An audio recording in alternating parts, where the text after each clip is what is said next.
आज की कहानी का शीर्षक है मंत्र। लेखक मुंशी प्रेमचंद। पंडित लीलाधर चौबे की जबान में जादू था। जिस वक्त वह मंच पर खड़े होकर अपनी वाणी की सुधा वृष्टि करने लगते थे, श्रोताओं की आत्माएं तृप्त हो जाती थीं। लोगों पर अनुराग का नशा छा जाता था। चौबे जी के व्याख्यानों में तत्व तो बहुत कम होता था, शब्द योजना भी बहुत सुंदर न होती थी, लेकिन बार बार दोहराने पर भी उसका असर कम न होता, बल्कि घन की चोटों की भांति और भी प्रभाव उत्पादक हो जाता था। हमें तो विश्वास नहीं आता, किंतु सुनने वाले कहते हैं उन्होंने केवल एक व्याख्यान रट रखा है और उसी को वह शब्दशः प्रत्येक सभा में एक नए अंदाज से दोहराया करते हैं। जातीय गौरव गान उनके व्याख्यानों का प्रधान गुण था। मंच पर आते ही भारत के प्राचीन गौरव और पूर्वजों की अमर कीर्ति का राग छेड़कर सभा को मुग्ध कर देते थे। यथा, सज्जनों, हमारी अधोगति की कथा सुनकर किसकी आंखों से अश्रुधारा न निकल पड़ेगी। हमें प्राचीन गौरव को याद करके संदेह होने लगता है कि हम वही हैं या बदल गए। जिसने कल सिंह से पंजा लिया, वह आज चूहे को देखकर बिल खोज रहा है। इस पतन की भी सीमा है। दूर क्यों जाइए, महाराज चंद्रगुप्त के समय को ही ले लीजिए। यूनान का सुविज्ञ इतिहासकार लिखता है कि उस जमाने में वहां द्वार पर ताले न डाले जाते थे, चोरी कहीं सुनने में न आती थी, व्यभिचार का नाम और निशान न था, दस्तावेजों का आविष्कार ही न हुआ था, पुर्जों पर लाखों का लेन देन हो जाता था, न्याय पद पर बैठे हुए कर्मचारी मक्खियां मारा करते थे। सज्जनों, उन दिनों कोई आदमी जवान न मरता था। तालियां। हाँ, उन दिनों कोई आदमी जवान न मरता था। बाप के सामने बेटे का अवसान हो जाना एक अभूतपूर्व, एक असंभव घटना थी। आज ऐसे कितने माता पिता हैं जिनके कलेजे पर जवान बेटे का दाग न हो। ये भारत नहीं रहा, भारत गारत हो गया। ये चौबे जी की शैली थी। वह वर्तमान की अधोगति और दुर्दशा तथा भूत की समृद्धि और सुदशा का राग अलाप कर लोगों में जातीय स्वाभिमान जागृत कर देते थे। इसी सिद्धि की बदौलत उनकी नेताओं में गणना होती थी। विशेषतः हिंदू सभा के तो वह कर्णधार ही समझे जाते थे। हिंदू सभा के उपासकों में कोई ऐसा उत्साही, ऐसा दक्ष, ऐसा नीति चतुर दूसरा न था। यूं कहिए कि सभा के लिए उन्होंने अपना जीवन ही उत्सर्ग कर दिया था। धन तो उनके पास न था, कम से कम लोगों का विचार यही था, लेकिन साहस, धैर्य और बुद्धि जैसे अमूल्य रत्न उनके पास थे और ये सभी सभा को अर्पण थे। शुद्धि के तो मानव प्राण ही थे। हिंदू जाति का उत्थान और पतन, जीवन और मरण उनके विचार में इसी प्रश्न पर अवलंबित था। शुद्धि के सिवा अब हिंदू जाति के पुनर्जीवन का और कोई उपाय न था। जाति की समस्त नैतिक, शारीरिक, मानसिक, सामाजिक, आर्थिक और धार्मिक बीमारियों की दवा इसी आंदोलन की सफलता में मर्यादित थी और वह तन मन से इसका उद्योग किया करते थे। चंदे वसूल करने में चौबे जी सिद्धहस्त थे। ईश्वर ने उन्हें वह गुण बता दिया था कि पत्थर से भी तेल निकाल सकते थे। कंजूसों को तो वह ऐसा उल्टे छुरे से मोड़ते थे कि उन महाशयों को सदा के लिए शिक्षा मिल जाती थी। इस विषय में पंडित जी साम, दाम, दंड और भेद, इन चारों नीतियों से काम लेते थे। यहाँ तक कि राष्ट्र हित के लिए डाका और चोरी को भी क्षम्य समझते थे। गर्मी के दिन थे। लीलाधर जी किसी शीतल पार्वत्य प्रदेश को जाने की तैयारियां कर रहे थे कि सैर की सैर हो जाएगी और बन पड़ा तो कुछ चंदा भी वसूल कर लाएंगे। उनको जब भ्रमण की इच्छा होती तो मित्रों के साथ एक डेपुटेशन के रूप में निकल खड़े होते। अगर 1000 रुपए वसूल करके वह इसका आधा सैर सपाटे में खर्च भी कर दें तो किसी की क्या हानि। हिंदू सभा को तो कुछ न कुछ मिल ही जाता था। वह ना उद्योग करते तो इतना भी तो न मिलता। पंडित जी ने अब की सपरिवार जाने का निश्चय किया था। जब से शुद्धि का आविर्भाव हुआ था, उनकी आर्थिक दशा, जो पहले बहुत शोचनीय रहती थी, बहुत कुछ संभल गई थी। लेकिन उनका ऐसा सौभाग्य कहाँ कि शांति निवास का आनंद उठा सकें। उनका तो जन्म ही मारे मारे फिरने के लिए होता है। खबर आई कि मद्रास प्रांत में तबलीग वालों ने तूफान मचा रखा है। हिंदुओं के गांव मुसलमान होते जाते हैं। मुल्लाओं ने बड़े जोश से तबलीग का काम शुरू किया है। अगर हिंदू सभा ने इस प्रवाह को रोकने की आयोजना न की तो सारा प्रांत हिंदुओं से शून्य हो जाएगा। किसी शिखाधारी की सूरत तक न नजर आएगी। हिंदू सभा में खलबली मच गई। तुरंत एक विशेष अधिवेशन हुआ और नेताओं के सामने यह समस्या उपस्थित की गई। बहुत सोच विचार के बाद निश्चय हुआ कि चौबे जी पर इस कार्य का भार रखा जाए। उनसे प्रार्थना की जाए कि वह तुरंत मद्रास चले जाएं और धर्म विमुख बंधुओं का उद्धार करें। कहने ही की देर थी। चौबे जी तो हिंदू जाति की सेवा के लिए अपने को अर्पण ही कर चुके थे। पर्वत यात्रा का विचार रोक दिया और मद्रास जाने को तैयार हो गए। हिंदू सभा के मंत्री ने आंखों में आंसू भरकर उनसे विनय की कि महाराज, ये बीड़ा आप ही उठा सकते हैं। आप ही को परमात्मा ने इतना सामर्थ्य दी है। आपके सिवा ऐसा कोई दूसरा मनुष्य भारतवर्ष में नहीं है जो इस घोर विपत्ति में काम आए। जाति की दीनहीन दशा पर दया कीजिए। चौबे जी इस प्रार्थना को अस्वीकार न कर सके। फौरन सेवकों की एक मंडली बनी और पंडित जी के नेतृत्व में रवाना हुई। हिंदू सभा ने उसे बड़ी धूम से विदाई का भोज दिया। एक उदार रईस ने चौबे जी को एक थैली भेंट की और रेलवे स्टेशन पर हजारों आदमी उन्हें विदा करने आए। यात्रा का वृत्तांत लिखने की जरूरत नहीं। हर एक बड़े स्टेशन पर सेवकों का सम्मानपूर्ण स्वागत हुआ। कई जगह थैलियां मिली। रतलाम की रियासत ने एक शामियाना भेंट किया। बड़ौदा ने एक मोटर दी कि सेवकों को पैदल चलने का कष्ट न उठाना पड़े।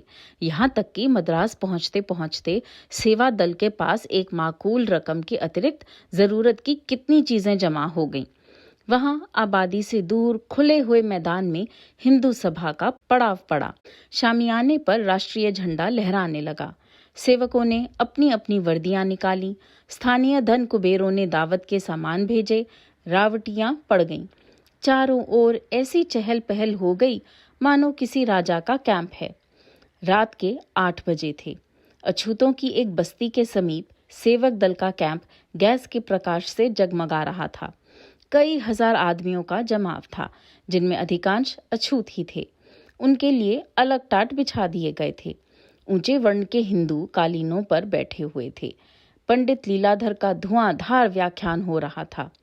तुम उन्हीं ऋषियों की संतान हो जो आकाश के नीचे एक नई सृष्टि की रचना कर सकते थे, जिनके न्याय, बुद्धि और विचार शक्ति के सामने आज सारा संसार सिर झुका रहा है। सहसा एक बूढ़े अछूत ने उठकर पूछा, हम लोग भी उन्हीं ऋषियों की संतान हैं? लीलाधर, निसंदेह तुम्हारी धमनियों में भी उन्हीं ऋषियों का रक्त दौड़ रहा है। और यद्यपि आज का निर्दयी, कठोर, विचारहीन और संकुचित हिंदू समाज तुम्हें अवहेलना की दृष्टि से देख रहा है, तथापि तुम किसी हिंदू से नीच नहीं हो, चाहे वह अपने को कितना ही ऊंचा समझता हो। बूढ़ा, तुम्हारी सभा हम लोगों की सुधि क्यों नहीं लेती? लीलाधर, हिंदू सभा का जन्म अभी थोड़े ही दिन हुए हुआ है और इस अल्पकाल में उसने जितने काम किए हैं उस पर उसे अभिमान हो सकता है। हिंदू जाति शताब्दियों के बाद गहरी नींद से चौंकी है और अब वह समय निकट है जब भारतवर्ष में कोई हिंदू किसी हिंदू को नीच न समझेगा, जब वे सब एक दूसरे को भाई समझेंगे। श्री राम ने निषाद को छाती से लगाया था, शबरी के जूठे बेर खाए थे। बूढ़ा, आप जब इन्हीं महात्माओं की संतान हैं तो फिर ऊंच नीच में क्यों इतना भेद मानते हैं? लीलाधर, इसलिए कि हम पतित हो गए हैं, अज्ञान में पड़कर उन महात्माओं को भूल गए हैं। बूढ़ा, अब तो आपकी निद्रा टूटी है, हमारे साथ भोजन करोगे? लीलाधर, मुझे कोई आपत्ति नहीं है। बूढ़ा, मेरे लड़के से अपनी कन्या का विवाह कीजिएगा। लीलाधर, जब तक तुम्हारे जन्म संस्कार न बदल जाएं, जब तक तुम्हारे आहार व्यवहार में परिवर्तन न हो जाए, हम तुमसे विवाह का संबंध नहीं कर सकते। मांस खाना छोड़ो, मदिरा पीना छोड़ो, शिक्षा ग्रहण करो, तभी तुम उच्च वर्ण के हिंदुओं में मिल सकते हो। बूढ़ा, हम कितने ही ऐसे कुलीन ब्राह्मणों को जानते हैं जो रात दिन नशे में डूबे रहते हैं, मांस के बिना कौड़ नहीं उठाते और कितने ही ऐसे हैं जो एक अक्षर भी नहीं पढ़े हैं, पर आपको उनके साथ भोजन करते देखता हूँ। उनसे विवाह संबंध करने में आपको कदाचित इनकार न होगा। जब आप खुद अज्ञान में पड़े हुए हैं तो हमारा उद्धार कैसे कर सकते हैं? आपका हृदय अभी तक अभिमान से भरा हुआ है। जाइए, अभी कुछ दिन और अपनी आत्मा का सुधार कीजिए। हमारा उद्धार आपके किए न होगा। हिंदू समाज में रहकर हमारे माथे से नीचता का कलंक न मिटेगा। हम कितने ही विद्वान, कितने ही आचारवान हो जाएं, आप हमें यूं ही नीच समझते रहेंगे। हिंदुओं की आत्मा मर गई है और उसका स्थान अहंकार ने ले लिया है। हम अब देवता की शरण जा रहे हैं, जिनके मानने वाले हमसे गले मिलने को आज ही तैयार हैं। वे ये नहीं कहते कि तुम अपने संस्कार बदल कर आओ। हम अच्छे हैं या बुरे, वे इसी दशा में हमें अपने पास बुला रहे हैं। आप अगर ऊंचे हैं तो ऊंचे बने रहिए, हमें उड़ना न पड़ेगा। लीलाधर, एक ऋषि संतान के मुंह से ऐसी बातें सुनकर मुझे आश्चर्य हो रहा है। वर्ण भेद तो ऋषियों ही का किया हुआ है, उसे तुम कैसे मिटा सकते हो? बूढ़ा, ऋषियों को मत बदनाम कीजिए, ये सब पाखंड आप लोगों का रचा हुआ है। आप कहते हैं तुम मदिरा पीते हो, लेकिन आप मदिरा पीने वालों की जूतियां चाटते हैं। आप हमसे मांस खाने के कारण घिनाते हैं, लेकिन आप गो मांस खाने वालों के सामने नाक रगड़ते हैं, इसलिए ना कि वे आपसे बलवान हैं। हम भी आज राजा हो जाएं तो आप हमारे सामने हाथ बांध खड़े होंगे। आपके धर्म में वही ऊंचा है जो बलवान है, वही नीच है जो निर्बल है। यही आपका धर्म है। ये कहकर बूढ़ा वहां से चला गया और उसके साथ ही और लोग भी उठ खड़े हुए। केवल चौबे जी और उनके दल वाले मंच पर रह गए, मानो मंच गान समाप्त हो जाने के बाद उसकी प्रतिध्वनि वायु में गूंज रही हो। तबलीग वालों ने जब से चौबे जी के आने की खबर सुनी थी, इस फिक्र में थे कि किसी उपाय से इन सबको यहाँ से दूर करना चाहिए। चौबे जी का नाम दूर दूर तक प्रसिद्ध था। जानते थे ये यहाँ जम गया तो हमारी सारी की कराई मेहनत व्यर्थ हो जाएगी। इसके कदम यहाँ जमने न पाएं। मुल्लाओं ने उपाय सोचना शुरू किया। बहुत वाद विवाद, हुज्जत और दलील के बाद निश्चय हुआ कि इस काफिर को कत्ल कर दिया जाए। ऐसा सवाब लूटने के लिए आदमियों की क्या कमी। उसके लिए तो जन्नत का दरवाजा खुल जाएगा, हूरें उसकी बलाएं लेंगी, फरिश्ते उसके कदमों की खाक का सुरमा बनाएंगे, रसूल उसके सर पर बरकत का हाथ रखेंगे, खुदाबंद करीम उसे सीने से लगाएंगे और कहेंगे तू मेरा प्यारा दोस्त है। दो हट्टे कट्टे जवानों ने तुरंत बीड़ा उठा लिया। रात के 10 बज गए थे। हिंदू सभा के कैंप में सन्नाटा था। केवल चौबे जी अपनी रावटी में बैठे हिंदू सभा के मंत्री को पत्र लिख रहे थे। यहाँ सबसे बड़ी आवश्यकता धन की है। रुपया रुपया रुपया, जितना भेज सकें भेजिए। डेपुटेशन भेजकर वसूल कीजिए। मोटे महाजनों की जेब टटोलिए, भिक्षा मांगिए। बिना धन के इन अभागों का उद्धार न होगा। जब तक कोई पाठशाला न खुले, कोई चिकित्सालय न स्थापित हो, कोई वाचनालय न हो, इन्हें कैसे विश्वास आएगा कि हिंदू सभा उनकी हितचिंतक है? तबलीग वाले जितना खर्च कर रहे हैं उसका आधा भी मुझे मिल जाए तो हिंदू धर्म की पताका फहराने लगे। केवल व्याख्यानों से काम न चलेगा। असीसों से कोई जिंदा नहीं रहता। सहसा किसी की आहट पाकर वह चौंक पड़े। आंखें ऊपर उठाईं तो देखा 2 आदमी सामने खड़े हैं। पंडित जी ने शंकित होकर पूछा, तुम कौन हो? क्या काम है? उत्तर मिला, हम इजराइल के फरिश्ते हैं, तुम्हारी रूह कब्ज करने आए हैं। इजराइल ने तुम्हें याद किया है। पंडित जी यूं बहुत ही बलिष्ठ पुरुष थे। उन दोनों को एक धक्के में गिरा सकते थे। प्रातःकाल 3 पाव मोहन भोग और 2 सेर दूध का नाश्ता करते थे। दोपहर के समय पाव भर घी दाल में खाते। तीसरे पहर दूधिया भंग छानते, जिसमें सेर भर मलाई और आधा सेर बादाम मिली रहती। रात को डटकर ब्यालू करते, क्योंकि प्रातःकाल तक फिर कुछ न खाते थे। इस पर तुर्रा ये कि पैदल पग भर भी न चलते थे। पालकी मिले तो पूछना ही क्या, जैसे घर पर पलंग उड़ा जा रहा हो। कुछ न हो तो इक्का तो था ही। यद्यपि काशी में ही 2 ही 4 इक्के वाले ऐसे थे जो उन्हें देखकर कह न दें कि इक्का खाली नहीं है। ऐसा मनुष्य नर्म अखाड़े में पट पड़कर ऊपर वाले पहलवान को थका सकता था। चुस्ती और फुर्ती के अवसर पर तो वह रेत पर निकला हुआ कछुआ था। पंडित जी ने एक बार कनखियों से दरवाजे की तरफ देखा। भागने का कोई मौका न था। तब उनमें साहस का संचार हुआ। भय की पराकाष्ठा ही साहस है। अपने सोंटे की तरफ हाथ बढ़ाया और गरज कर बोले, निकल जाओ यहाँ से। बात मुंह से पूरी न निकली थी कि लाठियों का वार पड़ा। पंडित जी मूर्छित होकर गिर पड़े। शत्रुओं ने समीप आकर देखा, जीवन का कोई लक्षण न था। समझ गए काम तमाम हो गया।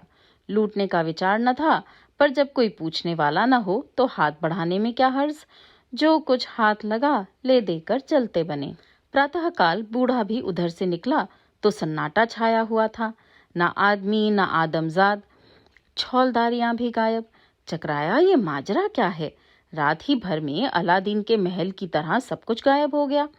उन महात्माओं में से एक भी नजर नहीं आता जो प्रातःकाल मोहन भोग उड़ाते और संध्या समय भंग घोटने दिखाई देते थे। जरा और समीप जाकर पंडित लीलाधर की रावटी में झांका तो कलेजा सन्न से हो गया। पंडित जी जमीन पर मुर्दे की तरह पड़े हुए थे। मुंह पर मक्खियां भिनक रही थीं। सिर के बालों में रक्त ऐसा जम गया था जैसे किसी चित्रकार के ब्रश में रंग। सारे कपड़े लहूलुहान हो रहे थे। समझ गया, पंडित जी के साथियों ने उन्हें मारकर अपनी राह ली। सहसा पंडित जी के मुंह से कराने की आवाज निकली। अभी जान बाकी थी। बूढ़ा तुरंत दौड़ा हुआ गांव में आ गया और कई आदमियों को लाकर पंडित जी को अपने घर उठवा ले गया। मरहम पट्टी होने लगी। बूढ़ा दिन के दिन और रात की रात पंडित जी के पास बैठा रहता। उसके घर वाले उनकी शुश्रूषा में लगे रहते।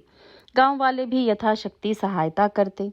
इस बेचारे का यहाँ कौन अपना बैठा हुआ है। अपने हैं तो हम, बेगाने हैं तो हम। हमारे ही उद्धार के लिए तो बेचारा यहाँ आया था, नहीं तो यहाँ उसे क्यों आना था। कई बार पंडित जी अपने घर पर बीमार पड़ चुके थे, पर उनके घर वालों ने इतनी तन्मयता से उनकी तीमारदारी न की थी। सारा घर, और घर ही नहीं सारा गांव उनका गुलाम बना हुआ था। अतिथि सेवा उनके धर्म का एक अंग था। सभ्य स्वार्थ ने अभी उस भाव का गला नहीं घोंटा था। सांप का मंत्र जानने वाला देहाती अब भी माघ पूस की अंधेरी मेघाच्छन्न रात्रि में मंत्र झाड़ने के लिए 10-5 कोस पैदल दौड़ता हुआ चला जाता है। उसे डबल फीस और सवारी की जरूरत नहीं होती। बूढ़ा मलमूत्र तक अपने हाथों उठाकर फेंकता। पंडित जी की घुड़कियां सुनता। सारे गांव से दूध मांगकर उन्हें पिलाता। पर उसकी त्योरियां कभी मैली न होती। अगर उसके कहीं चले जाने पर घर वाले लापरवाही करते तो आकर सबको डांटता। महीने भर के बाद पंडित जी चलने फिरने लगे और अब उन्हें ज्ञात हुआ कि इन लोगों ने मेरे साथ कितना उपकार किया है। इन्हीं लोगों का काम था कि मुझे मौत के मुंह से निकाला, नहीं तो मरने में क्या कसर रह गई थी। उन्हें अनुभव हुआ कि मैं जिन लोगों को नीच समझता था और जिनके उद्धार का बीड़ा उठाकर आया था, वे मुझसे कहीं ऊंचे हैं। मैं इस परिस्थिति में कदाचित रोगी को किसी अस्पताल में भेजकर ही अपनी कर्तव्य निष्ठा पर गर्व करता। समझता मैंने दधीची और हरीशचंद्र का मुख उज्जवल कर दिया। उनके रोएं रोएं से इन देवतुल्य प्राणियों के प्रति आशीर्वाद निकलने लगा। 3 महीने गुजर गए। न तो हिंदू सभा ने पंडित जी की खबर ली और न घर वालों ने। सभा के मुखपत्र में उनकी मृत्यु पर आंसू बहाए गए। उनके कामों की प्रशंसा की गई और उनका स्मारक बनाने के लिए चंदा खोल दिया गया। घर वाले भी रो पीट कर बैठ रहे। उधर पंडित जी दूध और घी खाकर चौक चौबंद हो गए। चेहरे पर खून की सुर्खी दौड़ गई, देह भर आई। देहात के जलवायु ने वह काम कर दिखाया जो कभी मलाई और मक्खन से न हुआ था। पहले की तरह तैयार तो वह न हुए, पर फुर्ती और चुस्ती दुगनी हो गई। मोटाई का आलस्य अब नाम को भी न था। उनमें एक नए जीवन का संचार हो गया। जाड़ा शुरू हो गया था। पंडित जी घर लौटने की तैयारियां कर रहे थे। इतने में प्लेग का आक्रमण हुआ और गांव के 3 आदमी बीमार हो गए। बूढ़ा चौधरी भी उन्हीं में था। घर वाले इन रोगियों को छोड़कर भाग खड़े हुए। वहां का दस्तूर था कि जिन बीमारियों को वे लोग देवी का कोप समझते थे, उनके रोगियों को छोड़कर चले जाते थे। उन्हें बचाना देवताओं से वैर मोल लेना था, और देवताओं से वैर करके कहाँ जाते। जिस प्राणी को देवता ने चुन लिया उसे भला वे उसके हाथों से छीनने का साहस कैसे करते। पंडित जी को भी लोगों ने साथ ले जाना चाहा, किंतु पंडित जी न गए। उन्होंने गांव में रहकर रोगियों की रक्षा करने का निश्चय किया। जिस प्राणी ने उन्हें मौत के पंजे से छुड़ाया था, उसे इस दशा में छोड़कर वह कैसे जाते। उपकार ने उनकी आत्मा को जगा दिया था। बूढ़े चौधरी ने तीसरे दिन होश आने पर जब उन्हें अपने पास खड़े देखा तो बोला, महाराज, तुम यहाँ क्यों आ गए? मेरे लिए देवताओं का हुक्म आ गया है। अब मैं किसी तरह नहीं रुक सकता। तुम क्यों अपनी जान जोखिम में डालते हो? मुझ पर दया करो, चले जाओ। लेकिन पंडित जी पर कोई असर न हुआ। वह बारी बारी से तीनों रोगियों के पास जाते और कभी उनकी गिल्टियां सेकते, कभी उन्हें पुराणों की कथाएं सुनाते। घरों में नाज बर्तन आदि सब ज्यों के त्यों रखे हुए थे। पंडित जी पथ्य बनाकर रोगियों को खिलाते। रात को जब रोगी सो जाते और सारा गांव भाएं भाएं करने लगता तो पंडित जी को भयंकर जंतु दिखाई देते। उनके कलेजे में धड़कन होने लगती, लेकिन वहां से टलने का नाम न लेते। उन्होंने निश्चय कर लिया था कि या तो इन लोगों को बचा ही लूंगा या इन पर अपने को बलिदान ही कर दूंगा। जब 3 दिन सेंक बांध करने पर भी रोगियों की हालत न संभली तो पंडित जी को बड़ी चिंता हुई। शहर वहां से 20 मील पर था। रेल का कहीं पता नहीं, रास्ता बीहड़ और सवारी कोई नहीं। इधर ये भय कि अकेले रोगियों की न जाने क्या दशा हो। बेचारे बड़े संकट में पड़े। अंत को चौथे दिन पहर रात रहे वह अकेले शहर को चल दिए और 10 बजते बजते वहां जा पहुंचे। अस्पताल से दवा लेने में बड़ी कठिनाई का सामना करना पड़ा। गंवारों से अस्पताल वाले दवाओं का मनमाना दाम वसूल करते थे। पंडित जी को मुफ्त क्यों देने लगे? डॉक्टर ने मुंशी से कहा, दवा तैयार नहीं है। पंडित जी ने गिड़गिड़ा कर कहा, सरकार, बड़ी दूर से आया हूँ, कई आदमी बीमार पड़े हैं, दवा न मिलेगी तो सब मर जाएंगे। मुंशी ने बिगड़ कर कहा, क्यों सिर खाए जाते हो? कह तो दिया दवा तैयार नहीं है, न तो इतनी जल्दी हो ही सकती है।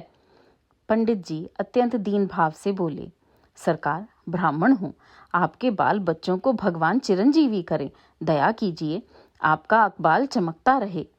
रिश्वती कर्मचारी में दया कहाँ, वे तो रुपए के गुलाम हैं। ज्यों ज्यों पंडित जी उसकी खुशामद करते थे वह और भी झल्लाता था।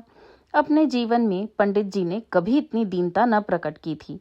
उनके पास इस वक्त एक धेला भी न था। अगर वह जानते कि दवा मिलने में इतनी दिक्कत होगी तो गांव वालों से ही कुछ मांग जांच कर लाए होते। बेचारे हद बुद्धि से खड़े सोच रहे थे कि अब क्या करना चाहिए। सहसा डॉक्टर साहब स्वयं बंगले से निकल आए। पंडित जी लपक कर उनके पैरों पर गिर पड़े और करुण स्वर में बोले, दीन बंधु, मेरे घर के 3 आदमी ताउन में पड़े हुए हैं, बड़ा गरीब हूँ सरकार, कोई दवा मिले। डॉक्टर साहब के पास ऐसे गरीब लोग नित्य आया करते थे। उनके चरण पर किसी का गिर पड़ना, उनके सामने पड़े हुए आर्तनाद करना उनके लिए कुछ नई बातें न थीं।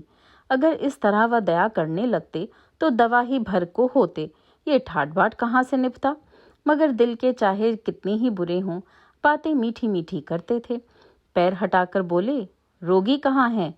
पंडित जी, सरकार, वे तो घर पर हैं, इतनी दूर कैसे लाता? डॉक्टर, रोगी घर और तुम दवा लेने आए हो, कितने मजे की बात है।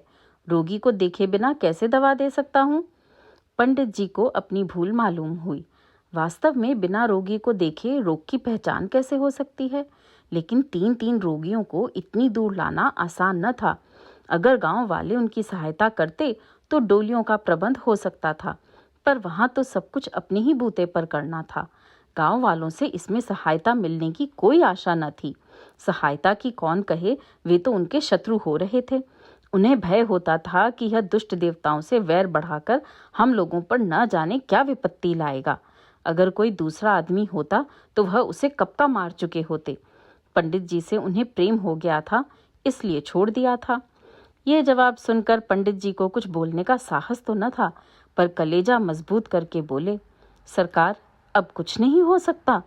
डॉक्टर, अस्पताल से दवा नहीं मिल सकती, हम अपने पास से दाम लेकर दवा दे सकते हैं। पंडित जी, ये दवा कितने की होगी सरकार? डॉक्टर साहब ने दवा का दाम 10 रुपए बतलाया और ये भी कहा कि इस दवा से जितना लाभ होगा उतना अस्पताल की दवा से नहीं हो सकता। बोले, वहाँ पुरानी दवाई रखा रहता है, गरीब लोग आता है, दवाई ले जाता है, जिसको जीना होता है जीता है, जिसे मरना होता है मरता है, हमसे कुछ मतलब नहीं। हम तुमको जो दवा देगा वह सच्चा दवा होगा। 10 रुपए!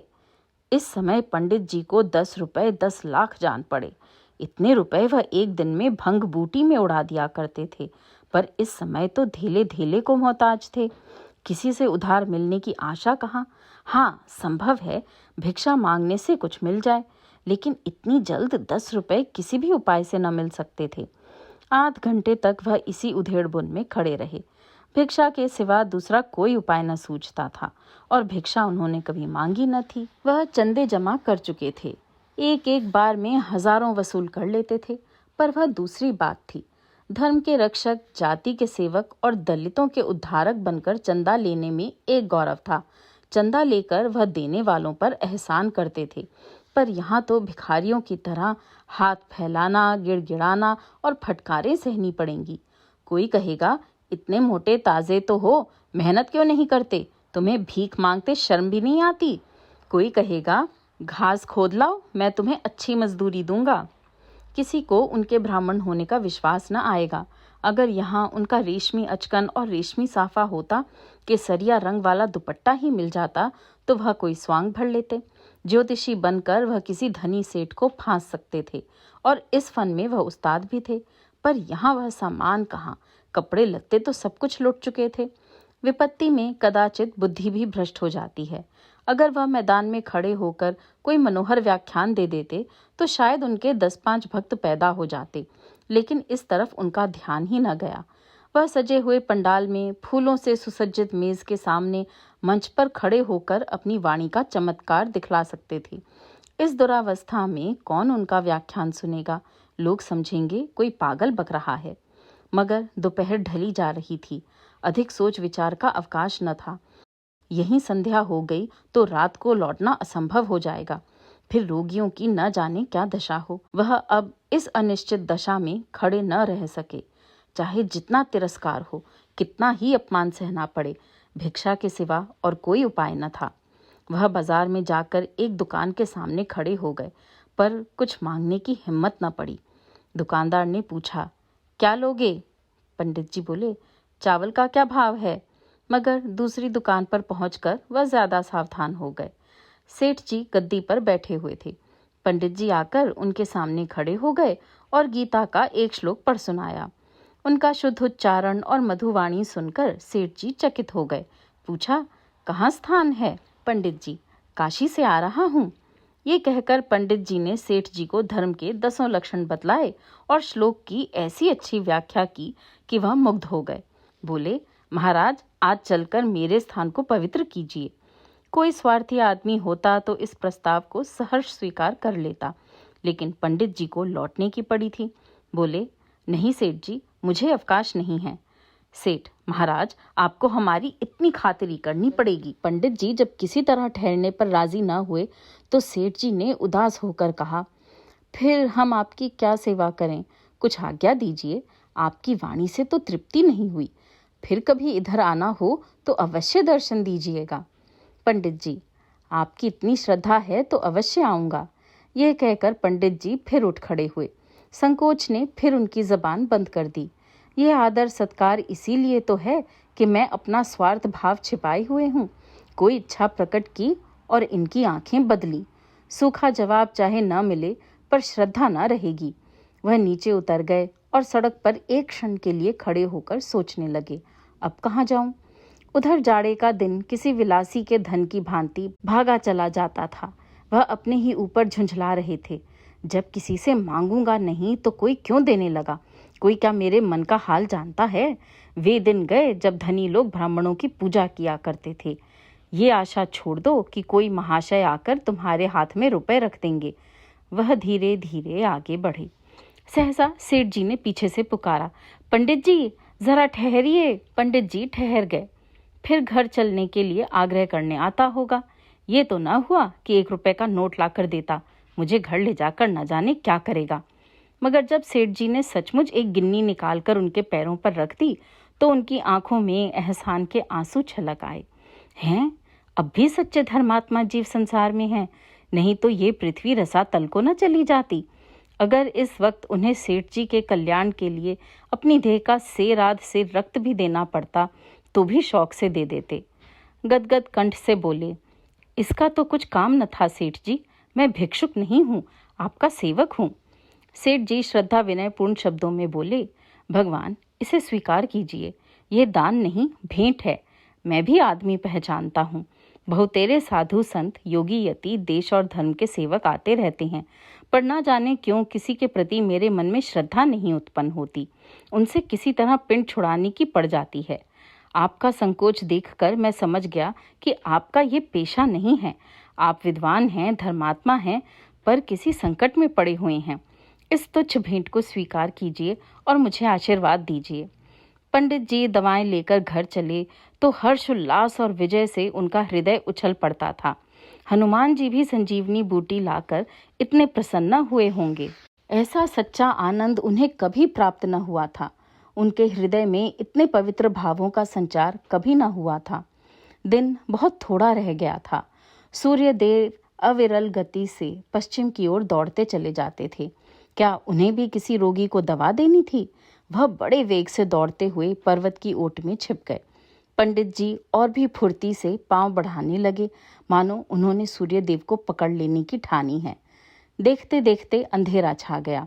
आकाश में दो एक तारे दिखाई देने लगे। अभी 10 मील की मंजिल बाकी थी।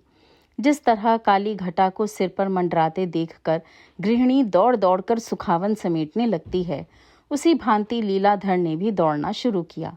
उन्हें अकेले पड़ जाने का भय न था। भय था अंधेरे में राह भूल जाने का। दाएं बाएं बस्तियां छूटती जाती थीं। पंडित जी को ये गांव इस समय बहुत ही सुहावने मालूम होते थे। कितने आनंद से लोग अलाव के सामने बैठे ताप रही हैं। सहसा उन्हें एक कुत्ता दिखाई दिया। न जाने किधर से आकर वह उनके सामने पगडंडी पर चलने लगा। पंडित जी चौंक पड़े, पर एक क्षण में उन्होंने कुत्ते को पहचान लिया।